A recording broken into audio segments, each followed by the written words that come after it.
থেকে নিয়মিত নামাজ পড়ে তাহলে শরীর সুস্থ রাখার জন্য তার কোনো ব্যায়াম কখনো করার প্রয়োজন হবে না। এবং ডায়াবেটিসের রোগীরা যদি বেশি বেশি নামাজ পড়ে তবে তাদের সকাল বিকাল হাঁটার প্রয়োজন পড়বে না।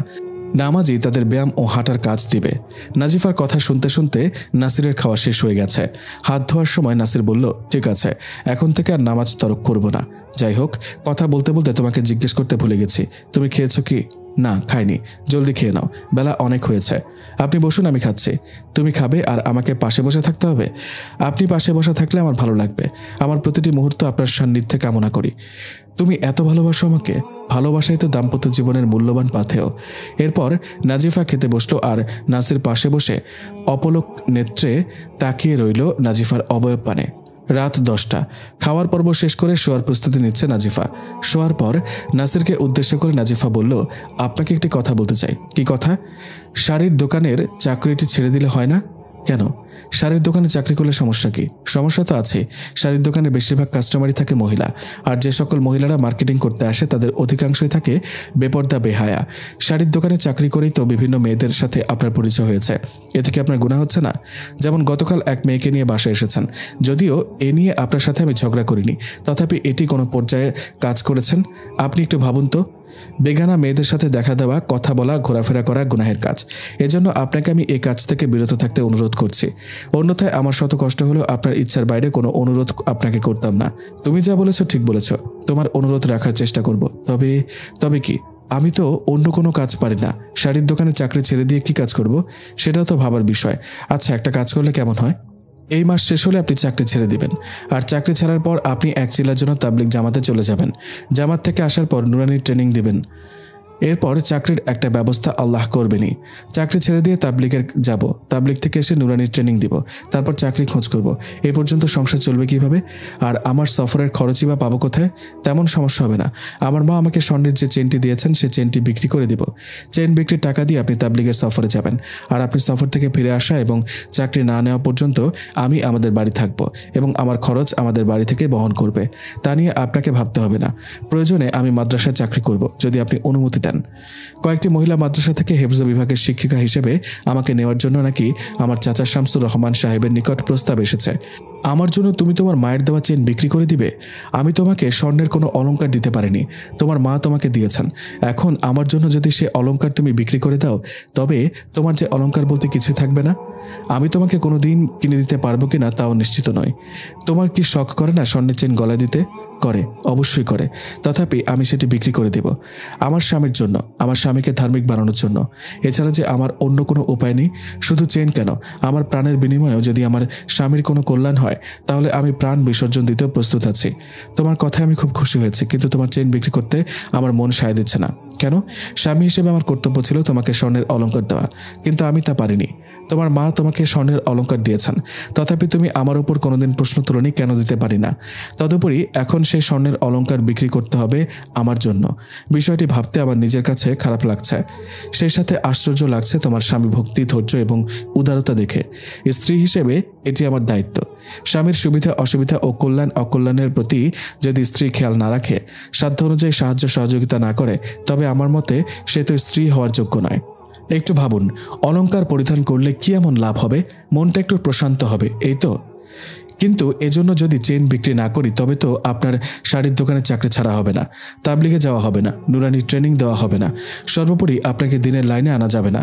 তাই আপনাকে দিনের পথে আনার জন্য আমি এই ত্যাগ স্বীকার করছি। এতে আমার কোনো কষ্ট হচ্ছে না, বরং আনন্দ লাগছে এই ভেবে যে আমি আমার স্বামীকে দিনের পথে আনার জন্য সামান্য হলেও সাহায্য করতে পেরেছি। আপনি যদি শাড়ির দোকানের চাকরি ছেড়ে দিয়ে তাবলিগে যান, নুরানি ট্রেনিং দিয়ে মাসাইল শিখেন এবং কোরআন তেলাওয়াত শুদ্ধ করেন, তবে আমার কোনো দুঃখ থাকবে না। আর যদি আপনি বর্তমান অবস্থায় থেকে স্বর্ণালঙ্কার দিয়ে আমার সমস্ত শরীর ভরেও দেন, তথাপি আমার মন ভরবে না, মন শান্তি পাবে না। তাহলে তুমি যে পরামর্শ দিয়েছো তাই করব। এ মাস শেষ হলে শাড়ির দোকানে চাকরি ছেড়ে দিব। আর তুমি যদি চাকরি করতে চাও তবে মহিলা মাদ্রাসায় চাকরি করতে হবে না। বাড়িতে থাকতে তুমি যে ঘরে এলাকার মহিলাদের পড়াতে, সে ঘরে মাদ্রাসা করব। তুমি সেখানে পড়াবে। এলাকার লোক হিসেবে তাদের একটি আলাদা দাবি আছে, তাই না? তা তো আছে, কিন্তু শুধু আপনি বললে তো মাদ্রাসা হবে না। এলাকার লোকেরাও তো চাইতে হবে যে এখানে একটা মাদ্রাসা হোক। তোমাকে নিয়ে ঢাকায় আসার পর থেকে আমাকে বারবার এলাকার পক্ষ থেকে বলা হচ্ছে তোমাকে বাড়িতে নিয়ে যেতে। আগের মতো তুমি গ্রামে থাকতে, গ্রামের মেয়েদের পড়াতে। তুমি চলে আসাতে নাকি তারা অনেক কষ্ট পেয়েছে।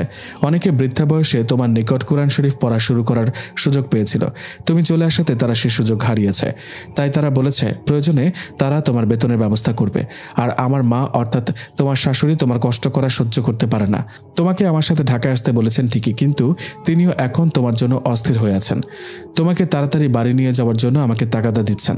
তিনি ভাবির সাথে না, তোমার সাথে থাকতে চান। তোমার অমায়িক ব্যবহারে তিনি মুগ্ধ। আম্মা যদি আমাদের সাথে থাকতে চান তবে আমি আমাদের বাড়িতে নয়, আপনাদের বাড়িতে থাকব। খুশি হলাম তোমার কথা শুনে।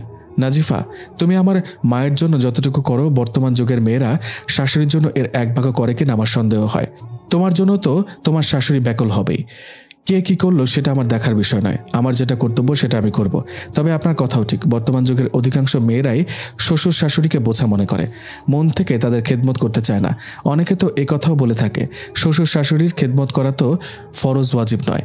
সুতরাং আমার মন চাইলে করব, মন না চাইলে করব না। আমি তাদের খেদমত করতে বাধ্য নই। অধিকাংশ পারিবারিক কলহের কারণ এটি যে সকল মেয়েরা এই কথা বলে শ্বশুর শাশুড়ির খেদমত করা থেকে বিরত থাকতে চায়, তাদের মনে রাখা উচিত তোমার প্রাণের স্বামীকে তারাই জন্ম দিয়েছে, তারাই কোলে পিঠে করে বড় করেছে, তারাই আদর যত্ন করে শিক্ষিত ভদ্র করেছে। তোমার স্বামীকে তোমার জন্য হৃষ্টপুষ্ট করে গড়ে তুলেছেন তারাই। আজ তুমি তাদেরকে অবহেলা করছো কোন বিবেকে? সেদিন বেশি দূরে নয় যেদিন তুমি নিজেও তাদের মতো শ্বশুর শাশুড়ির অন্তর্ভুক্ত হবে। তোমার ছেলের বউ যদি তোমার ছেলেকে নিয়ে আলাদা থাকে, তোমার খোঁজখবর না রাখে, খেদমত না করে, তখন তোমার কেমন লাগবে একটু চিন্তা করে দেখো। বুঝলাম, শ্বশুর শাশুড়ির খেদমত করা ফরজ নয়, শাশুড়ি থেকে ভিন্ন থাকা খাওয়াও জায়েজ। কিন্তু একথাও ভুলে গেলে চলবে না, পিতামাতা যদি ছেলেকে তার বউ তালাক দিতে আদেশ করেন তবে ছেলে সে আদেশ পালন করতে বাধ্য।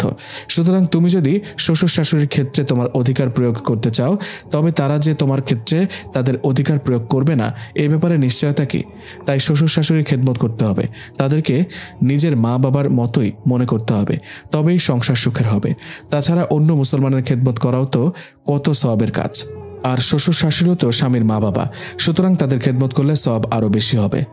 স্বামীর আনুগত্য থাকা ও মন খুশি করা স্ত্রীর ওপর ওয়াজিব। আল্লাহ ও আল্লাহ রসুলের পর স্ত্রীর ওপর স্বামীর অধিকারই বেশি। রসুল সাল্লাল্লাহু আলাইহি ওয়াসাল্লাম বলেছেন, যদি এমন অবস্থায় মারা যায় যে তার স্বামী তার উপর সন্তুষ্ট খুশি, তাহলে সে জান্নাতে যাবে। তিরমিজি শরীফে হাদিস। আর স্বামী স্ত্রীর ওপর তখনই নিজের পুরোপুরি খুশি হবে যখন স্ত্রী তার পিতা মাতার খেদমত করবে, মা বাবার মতো মিলেমিশে থাকবে। সেজন্যই শ্বশুর শাশুড়ির খেদমত করা আইনত ফরজ না হলেও এটিকে আমি নৈতিক ফরজ মনে করি। তাই আপনার মা অর্থাৎ আমার শাশুড়ির খেদমত করাকে আমি ঝামেলা নয় বরং সৌভাগ্য হিসেবে দেখি। যাই হোক, তাহলে সিদ্ধান্ত এটি হলো, এই মাস শেষ হলে আপনি চাকরি ছেড়ে দেবেন এবং আমার চেন বিক্রি করে সে টাকা দিয়ে তাবলিগে যাবেন নাকি? হ্যাঁ। ঘড়ির দিকে তাকালো নাজিফা, দেখলো 11টা বাজে। বলল, ইয়া আল্লাহ, 11টা বেজে গেছে। কথা বলতে বলতে কখন যে সময় চলে যায় বোঝাই যায় না। এখন ঘুমোই, অন্যথায় ফজরের সময় উঠতে কষ্ট হবে। এরপর উভয় ঘুমিয়ে পড়ল। পরদিন সকালবেলা রান্নাঘরে রান্না করছে নাজিফা। হঠাৎ একটি মেয়ে কাঁদতে কাঁদতে রান্নাঘরে প্রবেশ করে নাজিফার পাশে এসে বসলো। মেয়েটি পাশের রুমে থাকে, নাম হাবিবা। সে বসতে না বসতে আরেকজন বয়স্ক মহিলা এলেন। নাজিফা তাকে আর কখনো দেখেনি। বয়স্ক মহিলা কান্নারত মেয়েটিকে বললেন, হতভাগা কোথাকার, ছেলে সন্তান জন্ম দিতে পারিস না, মেয়ের সন্তান জন্ম দিলি কেন? বুঝেছি, তোকে দিয়ে আমার আশা পূরণ হবে না। আমার ছেলেকে আরেকটি বিয়ে করাতে হবে, যেন আমার আশা পূরণ হয়, দীর্ঘদিনের লালিত স্বপ্ন বাস্তবায়ন হয়। মহিলার কথায় সবকিছু পরিষ্কার হয়ে গেল নাজিফার কাছে। সে বুঝতে পারল বয়স্ক মহিলা মেয়েটির শাশুড়ি হন এবং তিনি এই কারণে বউয়ের ওপর ক্ষুব্ধ যে বউয়ের পেটে কন্যা সন্তান কেন। বয়স্ক মহিলাটিকে দেখতে বেশ ভদ্রই মনে হয়, কিন্তু তার কথায় বেশ কষ্ট পেল নাজিফা। একবার সে ভেবেছিল এই ব্যাপারে তার নাক গলানোর প্রয়োজন নেই, কিন্তু পরক্ষণে ভাবল চোখের সামনে এভাবে একটি অন্যায় ও কুসংস্কার হতে দেখব, অথচ জানা সত্ত্বেও মূল বিষয়টি তাদেরকে বুঝিয়ে দিব না, তা কেমন করে হয়? নাজিফা সুযোগ খুঁজছিল। এক পর্যায়ে সুযোগ পেয়ে না বুঝার ভান করে সে জিজ্ঞেস করল, হাবিবা আপা, কি হয়েছে একটু জানতে পারি কি? হাবিবা বলল, উনি আমার শাশুড়ি, গতকাল বিকেলে বেড়াতে এসেছেন। হাবিবা আর বলতে পারল না।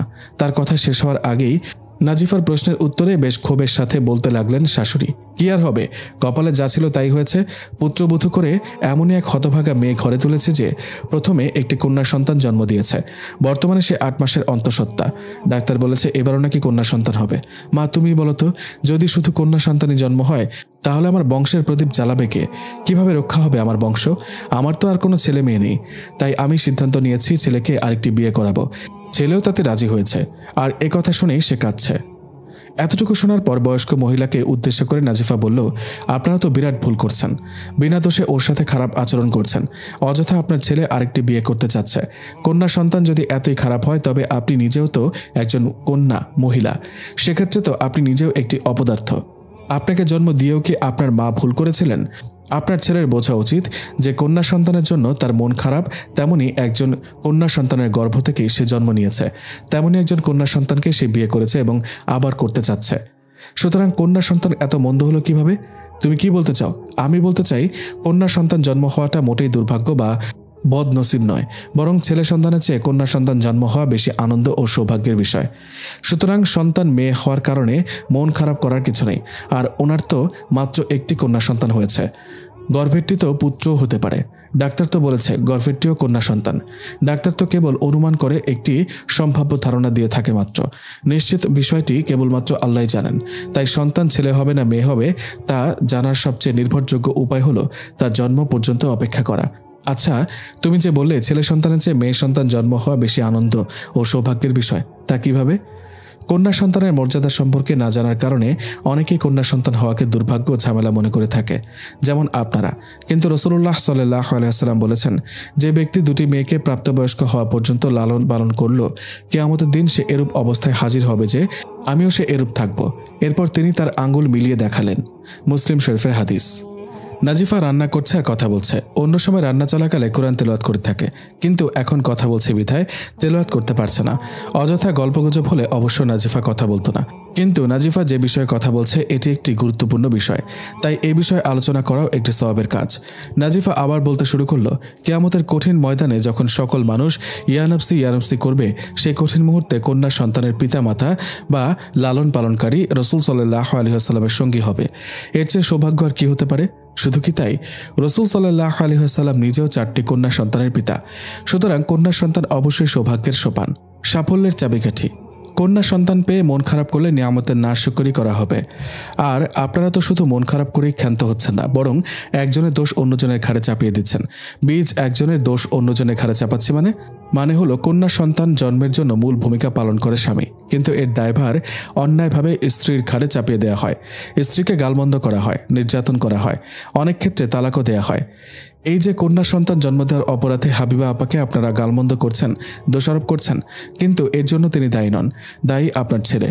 অথচ আপনার ছেলে নিজের দোষ স্ত্রীর ঘাড়ে চাপিয়ে আরেকটি বিবাহ করতে চাচ্ছে। কন্যা সন্তান জন্মের জন্য আমার ছেলে দায়ী কিভাবে হলো? শোনেন, কন্যা সন্তান জন্ম হওয়া খারাপ বা দোষের কিছু নয়, কিন্তু এর জন্য যেহেতু স্বামীর পক্ষ থেকে স্ত্রীকে দোষারোপ করা হয়, তাই বলছি, স্বামী স্ত্রী যখন দৈহিক সম্পর্ক স্থাপন করে তখন তাদের দুইজনের শরীর থেকে মনি বের হয়, যার মধ্যে ক্রোমোজোম নামে একটি পদার্থ থাকে। স্ত্রীর শরীর থেকে সবসময় একই ধরনের ক্রোমোজোম বের হয়, তাকে এক্স ক্রোমোজোম বলে। কিন্তু স্বামীর শরীর থেকে কখনো এক্স ক্রোমোজোম আবার কখনো ওয়াই ক্রোমোজোম বের হয়। স্ত্রীর এক্স ক্রোমোজোমের সাথে স্বামীর ওয়াই ক্রোমোজোম মিলিত হলে ছেলে সন্তান জন্ম হয়। আর স্ত্রীর সাথে দৈহিক সম্পর্ক স্থাপনের সময় স্বামীর শরীর থেকে ওয়াই ক্রোমোজোম বের না হলে ছেলে সন্তানের জন্ম হয় না। এতে প্রতীয়মান হয় যে ছেলে সন্তান হবে না মেয়ে হবে এ ব্যাপারে স্ত্রীর কোনো ভূমিকা নেই, এটা নির্ভর করে স্বামীর উপর। সুতরাং কন্যা সন্তান জন্মের জন্য যদি বকা খেতে হয় তবে পুরুষকে খেতে হবে, যদি লাঞ্ছিত হতে হয় তবে পুরুষকে হতে হবে, যদি ঘর ছাড়তে হয় তবে পুরুষকে ছাড়তে হবে। নারী তথা স্ত্রীকে এ ব্যাপারে কিছুই বলা যাবে না। এখানে আরেকটি কথা মনে রাখতে হবে, সন্তান ছেলে হবে না মেয়ে হবে এই ব্যাপারটি যদিও স্বামীর ওপর নির্ভর করে, তথাপি এটি কিন্তু স্বামীর ইচ্ছাধীন নয়, এটি সম্পূর্ণ আল্লাহ পাকের ইচ্ছাধীন। তাই এ ব্যাপারে স্বামীকেও দোষারোপ করা যাবে না, আর স্ত্রীকে দোষারোপ করার তো প্রশ্নই আসে না, যেহেতু সন্তান ছেলে মেয়ে হওয়ার বিষয়টি আল্লাহ পাকের নিয়ন্ত্রণাধীন। তাই সন্তান ছেলে হোক বা মেয়ে হোক, আদর্শবান ও সুসন্তান হিসেবে গড়ে তোলাই হবে পিতামাতার কাজ।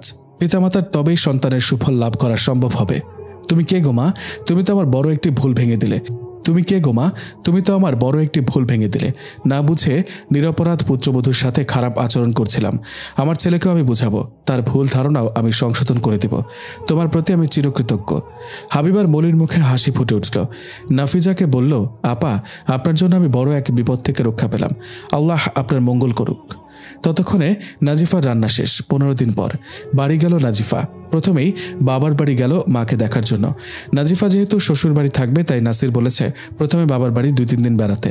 নাসির নিজেও আছে নাজিফার সাথে। বেড়ানো হলে নাজিফা থাকবে শ্বশুর বাড়ি আর নাসির যাবে তাবলিগ জামাতে। নাজিফার মন সদা মায়ের জন্য কাঁদে, কিন্তু সে যে মেয়ে, আর মেয়েদের তো বিয়ের পর স্বামীর বাড়ি থাকতে হয়। বিয়ের পূর্বে বাবার বাড়ি থাকে মেয়েদের প্রথম আত্মীয়, আর বিয়ের পর বাবার বাড়ি হয় দ্বিতীয় আত্মীয়, এবং প্রথম আত্মীয় হয় স্বামীর বাড়ি। বিয়ের পর স্বামী হলো মেয়েদের সবচেয়ে বেশি আপন। তখন মেয়েরা বাবা মায়ের দায়িত্বে থাকে না, স্বামীর দায়িত্বে চলে যায়। তাই তখন স্বামীর অনুমতি ছাড়া বাবার বাড়ি আসতে পারে না। সেজন্য ইচ্ছা থাকা সত্ত্বেও যখন তখন মাকে দেখতে আসতে পারে না নাজিফা। তবে এই কারণে নাজিফা বা তার মা কারোরই দুঃখ নেই, বরং নাজিফার মা নাজিফার স্বামী ভক্তি দেখে ভীষণ খুশি। কেননা স্ত্রী স্বামীর সকল বৈধ হুকুম মেনে চলবে এবং স্বামী স্ত্রীর মধ্যে সীমাহীন মিল মোহাব্বত থাকবে, এটি শরীয়তের কাম্য। নাজিফা ঢাকা থেকে আসার একদিন আগে তার মাকে নিয়ে একটি কবিতা লিখেছিল। সেই কবিতাটি দেখালো মাকে। আমিনা বেগম কবিতাটি পড়তে লাগলেন। ত্রিভুবনে মায়ের মতন আপন কেউ নাই, মায়ের তরে সদা মোর প্রাণ কাঁদে তাই। কত রাত মা না ঘুমিয়ে আমার সেবা করেছে, আদর সোহাগ যত্ন দিয়ে আমায় বড় করেছে। ক্লান্তি মোর দূর হয়ে যেত দেখলে মায়ের হাসি। মা যে আমার স্বপ্ন সুখের উৎস এবং মূল। মা যদি খুশি থাকে মোর ধন্য উভয় কোল। মহিষী নারী কবিতাটি পড়ে খুশি হলেন আমিনা বেগম। দোয়া করলেন নাজিফার জন্য। নাজিফার এক বান্ধবী বাড়ি নাজিফাদের বাড়ির পাশে। ছাত্রী জামানায় নাজিফার সাথে এক ক্লাসে পড়ত। সে এখন কলেজে পড়ে। নাজিফার মতো ততটা দিনদার নয় সে। নাজিফা বাড়ি এসেছে এ সংবাদ পেয়ে সে তাকে দেখতে এসেছে। কুশল বিনিময় পর্ব শেষ হওয়ার পর সে একটি কাগজ তুলে দিল নাজিফার হাতে। কাগজে একটি কবিতা লেখা। কবিতাটি সে নিজে লিখেছে। কলেজে পড়াশোনা করার পর তার জ্ঞান বুদ্ধি যে বৃদ্ধি পেয়েছে এ কথা বোঝানোর জন্যই এই কবিতা দেওয়া। স্কুলে থাকতে দুজনের মধ্যে পড়াশোনা নিয়ে প্রতিযোগিতা হতো, কিন্তু নাজিফার সঙ্গে কখনোই সে পেরে উঠত না। তাই বর্তমানে সে ভাবছে, আমি যদি এখন নাজিফাকে একটি কবিতা লিখে উপহার দিই তাহলে সে এর জবাবে আমাকে কবিতা লিখে দিতে পারবে না, কারণ সে তো পড়াশোনা কবেই বন্ধ করে দিয়েছে। এখন তার জ্ঞানের পরিধি নিশ্চয়ই আমার চেয়ে কম। তাছাড়া স্কুল জীবনেও তো তাকে কোনোদিন কবিতা লিখতে দেখিনি। সুতরাং এবার বিজয় আমার সুনিশ্চিত। নাজিফা কাগজ খুলে পড়তে লাগলো। ইচ্ছে করে ডানা মেলে উড়ি পাখির মতো, সাগর পাহাড় বন্য অরণ্য ছাড়িয়ে শত শত। ইচ্ছা করে গগন চিরে তার উপরে যাই, দুঃখ জ্বালা কষ্ট ব্যথা যেথায় কিছু নাই। ইচ্ছা করে চাঁদ হয়ে নিশিরাতে জ্বলি, ছায়ার মতো পাশে থেকে সবার সাথে চলি। ইচ্ছা করে মাছ হয়ে জলে সাঁতার কাটি, স্থলের সব ঝামেলা ছেড়ে জলেই ডুবে থাকি। ইচ্ছে করে ঘুড়ি হয়ে নীলিমাতে উড়ি, যখন যেথায় মন চায় ইচ্ছা মতো নড়ি। আমার কোনো ইচ্ছা হয় না কভু পূরণ, মা বলেন এসব ইচ্ছা করতে আছে বারণ। মহিষী নারী কবিতা পাঠ করার পর নাজিফা বলল, তোর ইচ্ছাটা তো জানলাম, এবার আমার ইচ্ছাটা শোন। ইচ্ছা করে বজ্রকণ্ঠে কম্পিত করি মাঠ, আঘাত হেনে গুড়িয়ে দেই পাপাচারের হাট। ইচ্ছা করে সৈনিক হয়ে ওদের সাথে লড়ি, পরের সম্পদ খেয়ে যারা বানায় মোটা ভুড়ি। ইচ্ছে করে দর্জি হয়ে বোরকা বানিয়ে বেপর্দা সব মেয়েদের দেই পরিয়ে। ইচ্ছা করে লেখক হয়ে লেখি তাদের কথা, অনাহারে থাকে যারা বুকে যাদের ব্যথা। ইচ্ছা করে ঘুরে ঘুরে সবার কাছে বলি, বাঁকা পথ ছেড়ে এবার সোজা পথে চলি। দুজনের কবিতা দুটো একই ধাঁচের, অথচ বিষয়বস্তুর মধ্যে বিস্তর ফারাক। নাজিফার কবিতা শুনে সে বুঝতে পারল কোনোভাবেই নাজিফাকে হারানো সম্ভব নয়। এরপর নাজিফা তার সাথে ধর্মীয় বিভিন্ন বিষয় নিয়ে আলোচনা করল। সেই সাথে তাকে নসিহত করতেও ভুলে গেল না। নাসির আজ তাবলিগে যাবে। ইতিপূর্বে কখনো তাবলিগে যায়নি সে। এবার এক চিল্লা তথা 40 দিনের নিয়ত করেছে। নাজিফার সীমাহীন উৎসাহ, অনুপ্রেরণা ও সহযোগিতার ফলেই নাসিরের মনে এই অভূতপূর্ব পরিবর্তন এসেছে। বস্তুত স্বামীর উপর, বিশেষ করে স্ত্রী পাগল স্বামীর ওপর স্ত্রীর প্রভাব থাকে অনেক বেশি। তাই স্ত্রী যদি চরিত্রবতী হয়, তার ভেতরে যদি ধর্মীয় জ্ঞানের আলো থাকে, তাহলে তার সংস্পর্শে স্বামীসহ গোটা পরিবার সহজেই সুন্দর ও আদর্শবান হয়ে ওঠে। নারীর মধ্যে যদি সারল্য থাকে, নারীর হৃদয় যদি হয় বিশাল ও পরিচ্ছন্ন, তাহলে এরূপ নারীর ছোঁয়ায় দুনিয়ার বেহেশতে রূপান্তরিত হয় পরিবার। নাজিফার মতো এরূপ নারী সম্পর্কে রাসূল সাল্লাল্লাহু আলাইহি ওয়াসাল্লাম বলেছেন, গোটা দুনিয়াই হলো সম্পদ, আর দুনিয়ার শ্রেষ্ঠ সম্পদ হলো নেককার স্ত্রী। মুসলিম শরীফে এবং মিশকাত শরীফের হাদিস 267। আর এই কারণেই রাসূল সাল্লাল্লাহু আলাইহি ওয়াসাল্লাম বিবাহের ক্ষেত্রে দিনদার নারীকে প্রাধান্য দিতে বলেছেন। নাসির নাজিফাকে পাগল প্রায় হয়ে বিয়ে করেছিল নাজিফার দিনদারির কারণেই, আর এখন নাজিফার দিনদারি নাসিরকে দিনদার হওয়ার পথ দেখাচ্ছে। নাসির নাজিফাকে বিয়ে করে খুবই বুদ্ধিমানের কাজ করেছে, যার সুফল হিসেবে এখন সে নামাজি হয়েছে, চোখের হেফাজত করতে শিখেছে, ইসলামী শরীয়তের আরও বিভিন্ন বিষয় জানতে পেরেছে। নাসিরের তাবলিগে যাওয়ার প্রস্তুতি পুরোপুরি সম্পন্ন। এখন শুধু যাবার পালা। নাজিফার কাছ থেকে বিদায় নেবার সময় নাজিফা তাকে বলল, আল্লাহর নাম নিয়ে যান, আমারও আম্মার জন্য কোনো চিন্তা করবেন না। আর জামাতের মধ্যে যদি কোনো মাওলানা থাকেন তবে বেশিরভাগ সময় তার সংস্পর্শে থাকার চেষ্টা করবেন। যদি কোনো মাদ্রাসার মসজিদে জামাত নিয়ে যান তবে মাদ্রাসার ছাত্র শিক্ষকদের সাথে সুসম্পর্ক গড়ে তুলবেন, কেননা রাসূল সাল্লাল্লাহু আলাইহি ওয়াসাল্লাম বলেছেন, তুমি আলেম হও অথবা তালিবে ইলম হও, অথবা আলেমদেরকে ভালোবাসো, অথবা তাদের অনুসরণ করো। এই 4 প্রকার ব্যতীত 5ম প্রকার হতে যেও না, অন্যথায় ধ্বংস হয়ে যাবে। তাফসিরে রাজি, বাইহাকি শরীফ। আপনি তো আলেম হননি, মাদ্রাসায় ভর্তি হয়ে তালিবুল ইলমও হওয়া সম্ভব নয় এখন। তাই এখন আপনার জন্য 2টি রাস্তা খোলা আছে, আলেমদের ভালোবাসা এবং তাদের অনুসরণ করা।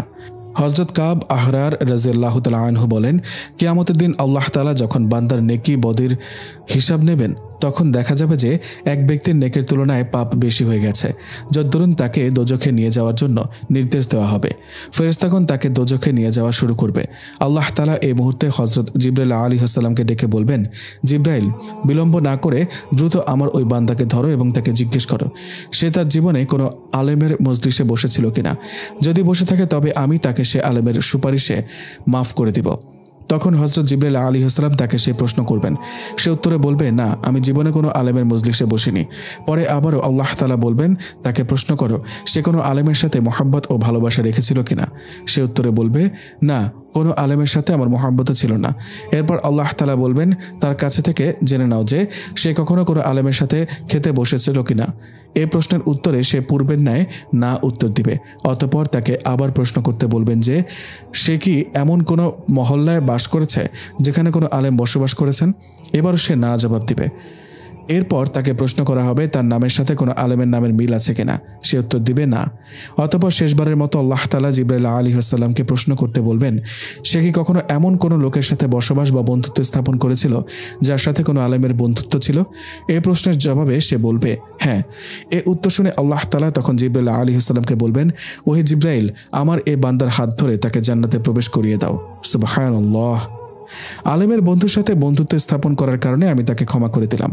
যেহেতু আলেমদের সাথে সুসম্পর্ক রাখার ফজিলত ও গুরুত্ব অপরিসীম, তাই সদা সর্বদা আলেমদের সাথে সুসম্পর্ক বজায় রাখবেন আর সময় সুযোগ মতো মাসাইল জেনে নেবেন। নাসির বলল, ঠিক আছে। এরপর নাসির মায়ের নিকট থেকে বিদায় নিয়ে মসজিদ অভিমুখে রওনা হলো। 4 মাস পর নাসির তাবলিগ থেকে ফিরে এসে নুরানি ট্রেনিং দিয়েছে। 3 মাসের কোর্স শেষ করেছে। এখন নাসিরকে দেখে বোঝার উপায় নেই যে সে পূর্বের নাসির, কারণ সে এখন সুন্নতি পোশাক পরিধান করে, দাড়িও রেখেছে সুন্নত অনুযায়ী। নাসিরের বাহ্যিক আকৃতি দেখলে আলেমের মতো মনে হয়। এসবই নাসিরের স্ত্রী নাজিফার চেষ্টা ও আন্তরিকতার ফসল। নুরানি ট্রেনিং দেওয়ার কারণে নাসিরের কোরআন তেলাওয়াত শুদ্ধ হয়েছে, প্রয়োজনীয় মাসাইলও শিখে নিয়েছে। তাই নাজিফা নাসিরকে বলল, আপনি অন্য কোনো কাজ না খুঁজে বরং মসজিদের ইমামতি করতে পারেন কিনা দেখুন। ইমামতি করব আমি? বিস্ময় প্রকাশ করল নাসির। বিস্মিত হওয়ার কি আছে? না, বলছিলাম যে আমি তো হাফেজ মাওলানা নই, তাই ঘাবড়ানোর কিছুই নেই। হতে পারে আপনি ইমামতির যোগ্যতার দৌড়ে হাফেজ মাওলানাদের চেয়ে পেছনে আছেন, তাই বলে আপনি ইমামতি করতে পারবেন না এমনটি নয়। আসলে আমি এই কথা এজন্য বলছি যে ইমামতি করলে নামাজের পাবন্দি থাকে, সর্বদা তাকবীরে উলার সাথে নামাজ পড়া হয়, আর এতে বহুত ফায়দা হয়। যেমন হযরত আনাস রাদিয়াল্লাহু তাআলা আনহু থেকে বর্ণিত আছে, রাসূলুল্লাহ সাল্লাল্লাহু আলাইহি ওয়াসাল্লাম বলেছেন, যে ব্যক্তি আল্লাহর ওয়াস্তে 40 দিন যাবত প্রথম তাকবীরের সাথে জামাতে নামাজ পড়বে তার জন্য 2টি পরওয়ানা লেখা হয়। একটি জাহান্নাম থেকে মুক্তির, অপরটি মুনাফিকি থেকে মুক্তির। তিরমিজি শরীফের হাদিস। তাই বলছি, আপনি অন্য চাকরি না করে ইমামতি চাকরি করেন, যদিও তা ছোট মসজিদে হয়। 1 মাস পর একটি মসজিদে ইমামতি নিল নাসির। দিনদার স্ত্রীর সংস্পর্শে শাড়ি বিক্রেতা থেকে মসজিদের ইমামে রূপান্তরিত হলো সে। নাসিরের এক পরিচিত লোক, পরিচয়টা পূর্বের, বর্তমানের নয়। সে শাড়ির দোকানদার নাসিরকে চেনে, মসজিদের ইমাম নাসিরকে চেনে না। নাসির যে এলাকায় ইমামতি করে কোনো এক কারণে সে লোক ওই এলাকায় গেল। নামাজের সময় হলে নাসির যে মসজিদে ইমামতি করে সে মসজিদে নামাজ পড়তে গেল। সে ইমাম সাহেবকে দেখে তার কাছে চেনা চেনা মনে হলো। নামাজের পর সে ইমাম সাহেবের নিকট জিজ্ঞেস করলো, আপনার বাড়ি কোথায়? আপনাকে কোথায় যেন দেখেছে মনে হচ্ছে। নাসির চিনে ফেলেছে তাকে, কেননা নাসিরের চেহারা ও পোশাকের পরিবর্তন হয়েছে, কিন্তু সে লোক তো পূর্বের মতোই রয়েছে, তার কোনো পরিবর্তন হয়নি। নাসির বলল, আমাকে চিনতে পারছেন না? আমি নাসির। নাসির, আপনার এই আমূল পরিবর্তন ঘটল কিভাবে? আমার স্ত্রীর কারণে। নাসির সব খুলে বলল। সব শুনে সে বলল, আসলেই স্বামী সন্তান সহ গোটা পরিবারে দিনদারি পরিবেশ কায়েমের ক্ষেত্রে নারীর ভূমিকা অগ্রগণ্য এবং গুরুত্বপূর্ণ। কারণ নারী হলো ঘরের স্তম্ভ। যদি কোনো ঘরের ঘরণীর মনে দ্বীনি চেতনা বোধ জাগ্রত হয়, তাহলে সেই ঘরে খুব সহজেই আল্লাহ ও রাসূলের আনুগত্য কায়েম হয় এবং দিনের আলোতে সেই ঘর ঝলসে ওঠে। আপনার ভাগ্য ভালো যে আপনি দিনদার নারী স্ত্রী হিসেবে পেয়েছেন। দোয়া করবেন।